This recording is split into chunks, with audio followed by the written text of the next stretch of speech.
The last night in Rome. For 800 years, Rome had never known defeat.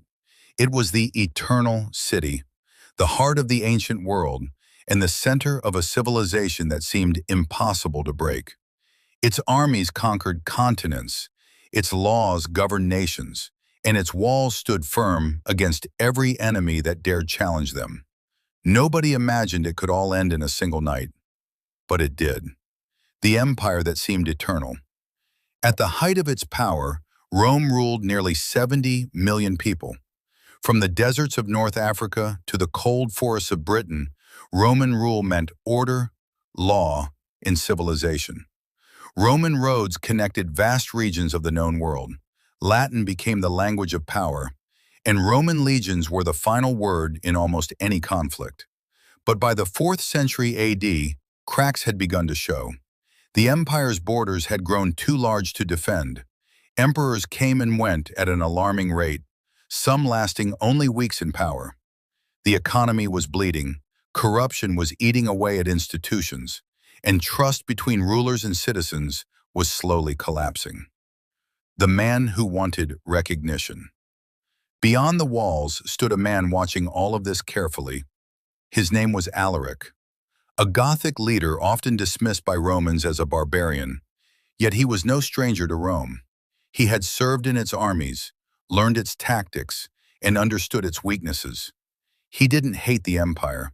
What he wanted was actually pretty simple: official recognition as a leader and land where his people could settle. Rome refused. Again and again it shut its doors in his face and dismissed his demands. It would prove to be a fatal mistake. The night of August 24th. On August 24th, AD 410, Alaric's army surrounded Rome for the third time. This wasn't the first siege. Twice before, he had surrounded the city, negotiated, and withdrawn. This time was different. Sometime during the night, the Salarian Gate was opened. Who opened it? Some historians believe enslaved people inside the city lifted the bolts. Others speak of organized betrayal. The full truth may never be known. What we do know is this: the Gothic army entered a city that had stood unconquered for 8 centuries. Rome, the city that had taken the world, was taken in a single night. 3 days that changed history. For 3 days, the Goths moved through the streets of Rome. They looted palaces and carried away gold, silver, and treasures accumulated over centuries. But then something unexpected happened. The city was not burned to the ground.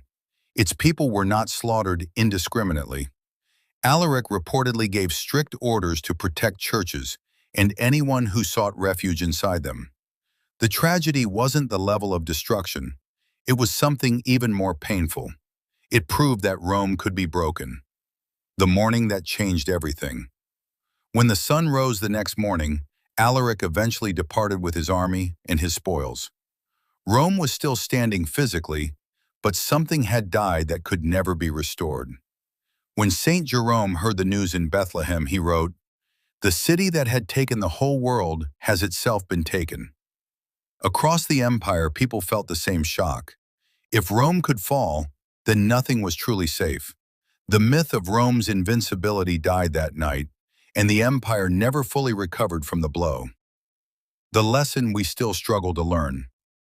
Rome didn't fall in a single night. It fell because it spent decades ignoring warning signs. The gap between rich and poor widened into a chasm.